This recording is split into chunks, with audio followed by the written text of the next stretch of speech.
In the vast skies of the Pacific during World War II, where courage was tested every single day, one name shined brighter than all: Commander Edward "Butch" O'Hare. He was not just a pilot. He was a symbol of pure bravery, selflessness, and patriotism. The man who fought alone against overwhelming odds and became America's first naval flying ace of World War II.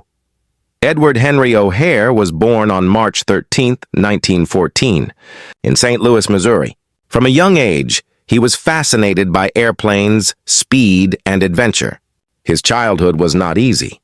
His parents separated, and his father, Edward J. O'Hare, became a lawyer who would later work with the infamous gangster Al Capone.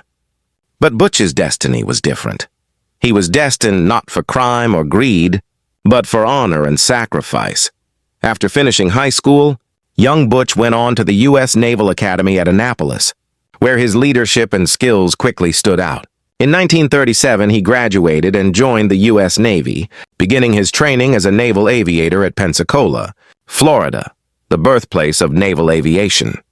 By the time World War II broke out, Butch O'Hare was already part of the Fighting Squadron 3 VF-3 on the aircraft carrier USS Lexington. The Pacific was on fire. Japan's navy was powerful and ruthless, and every American pilot knew that survival was uncertain. But Butch never backed down. He believed that protecting his fellow sailors and his country came before anything else.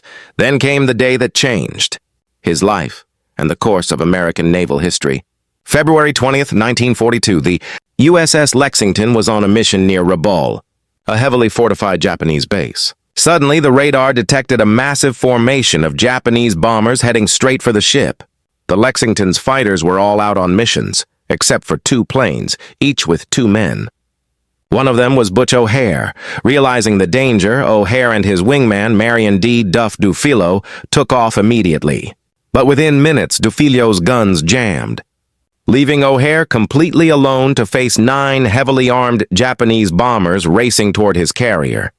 9 against 1. For most pilots, that would have been a death sentence. But not for Butch O'Hare. He climbed high into the sky, dove down at full speed, and attacked the formation from above. His .50 caliber machine guns blazed as he tore into the first bomber, sending it spiraling into the ocean. Then he turned sharply, dove again, and hit another one, flames bursting from its engines. He weaved, climbed, and rolled through enemy fire, bullets whizzing past his cockpit. Yet his aim was deadly accurate. In just minutes, he destroyed 5 enemy bombers and scattered the rest, saving the USS Lexington and the hundreds of sailors aboard. When O'Hare landed back on deck, his plane was riddled with bullet holes. His ammunition almost gone, but his spirit unbroken. The men on deck cheered him like a savior.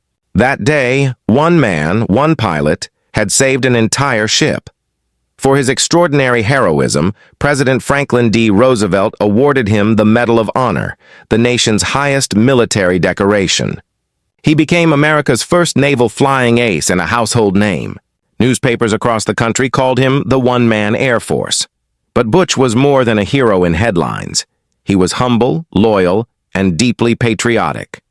He continued to fly missions, train young pilots, and inspire others with his courage. However, fate can be cruel even to heroes. On the night of November 26, 1943, O'Hare volunteered for a dangerous night mission from the USS Enterprise near the Gilbert Islands. His mission: intercept enemy torpedo bombers attacking the fleet under the cover of darkness. Flying in near-complete blackness, O'Hare led his small team into the night.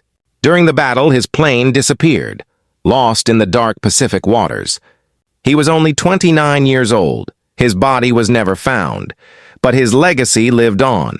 In honor of his bravery, the U.S. Navy named a destroyer after him, the USS O'Hare, DD-889. And in 1949, when Chicago opened its new international airport, it was named O'Hare International Airport, after the young naval aviator who gave his life for his country. Every traveler who walks through that airport passes by a display case containing Butch O'Hare's Medal of Honor, his uniform, and his story, a constant reminder that freedom is never free. Edward Butch O'Hare was a man who didn't wait for others to act.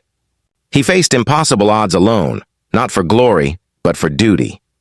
He represents the best of America: courage, sacrifice, and love for country. So whenever you see a plane soar through the sky, remember Commander Butch O'Hare, the man who fought the darkness alone and became a light for all who follow.